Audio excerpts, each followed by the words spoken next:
सामने आया है और आरोपी नर्सिंग कर्मी को गिरफ्तार कर लिया गया इस पूरे मामले में। वेंटिलेटर पर भर्ती थी पीड़ित और महिला पति से कागज पर लिखकर उसने आप बीती बताई है और इस पूरे मामले को लेकर कार्रवाई हुई है और आरोपी को गिरफ्तार किया गया है। लगातार हाल फिलहाल राजस्थान से इस तरह की वारदात और घटनाक्रम सामने आ रही है और इस बीच पुलिस की तरफ से क्या कुछ प्रतिक्रिया है आपको हम सुनाते हैं।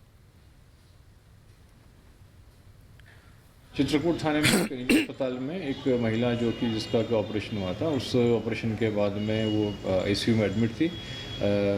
रात्रि के समय रात को जो वहाँ पे ड्यूटी पे तैनात पैरामेडिकल स्टाफ था, उसमें से एक स्टाफ के द्वारा महिला जो कि आईसीयू में थी उससे छेड़छाड़ करने की रिपोर्ट प्राप्त हुई है और जो रिपोर्ट पे उनके पति द्वारा रिपोर्ट दर्ज कराई गई, उस पर मुकदमा दर्ज किया गया। मुकदमा दर्ज करके जो मेल नर्स था खुशी नाम, उसको गिरफ्तार कर लिया गया है। गिरफ्तार करके कार्रवाई की जा रही है। वेंटिलेटर पर भर्ती महिला से अश्लीलता, जयपुर के अस्पताल में अश्लील हरकत। जयपुर के एक अस्पताल में इंसानियत को शर्मसार करने वाला एक मामला सामने आया है, जहां अस्पताल के वेंटिलेटर पर भर्ती महिला मरीज से अश्लीलता की सारी हदों को पार किया गया। अस्पताल के एक नर्सिंग कर्मचारी ने ये काम किया जिसे सुनकर आप सिहर जाएंगे। आरोपी नर्सिंग कर्मी खुशीराम ने इलाज के बहाने महिला से अश्लीलता की। बीमारी से लाचार महिला मरीज उस वक्त कुछ बोल भी नहीं पाई। घटना के सामने आने के बाद बीजेपी ने एक बार फिर राजस्थान की गहलोत सरकार पर सवाल खड़े किए। शर्मनाक घटना है और इसके लिए मुख्यमंत्री पूरी तरह जिम्मेदार है।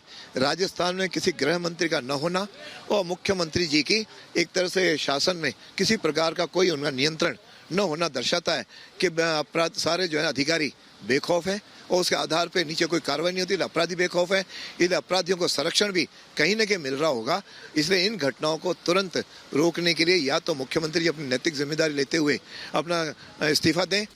बीजेपी कानून व्यवस्था और महिला सुरक्षा को लेकर सवाल खड़े कर रही है, तो वहीं गहलोत सरकार के मंत्री ने कार्रवाई की बात कही है और कहा है कि दोषी को बख्शा नहीं जाएगा।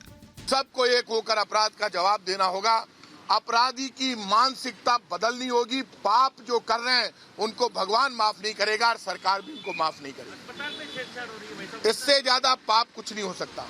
फिलहाल आरोपी को पुलिस ने गिरफ्तार कर लिया है, लेकिन सवाल एक ही है कि आखिरकार महिलाएं कब खुद को सुरक्षित महसूस कर पाएंगी।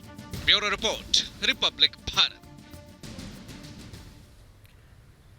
और इस वक्त हमारे साथ अमनदीप जो है जयपुर से लाइव रिपोर्ट कर रहे हैं। अमनदीप, ये और ऐसी कोई भी घटना बेहद शर्मनाक और निंदनीय है। चाहे सूबे की सरकार की बात करें, उसको जवाब देना होगा ठोस और मजबूत, और साथ ही साथ अस्पताल प्रशासन का कोई भी रिएक्शन अब तक सामने नहीं आया है। क्या कुछ कहना है? हमने एक प्रतिनिधि को भी सुना था, उनका साफ तौर पर कहना है कि चाहे आरोपी हो या ऐसे घटनाक्रम हो उनको रोका जाए, लेकिन कोई ठोस कार्रवाई कब होगी? महिलाएं अस्पताल में वेंटिलेटर पर भी सुरक्षित नहीं।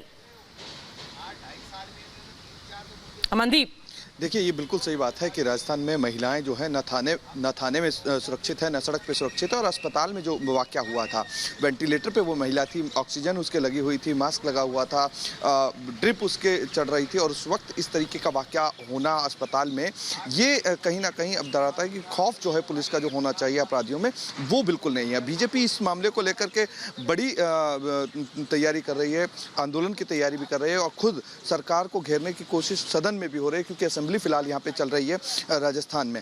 लेकिन सवालिया निशान अशोक गहलोत सरकार पर उठता है, अशोक गहलोत पर भी उठता है, चूंकि वो गृह मंत्री की भूमिका में भी है।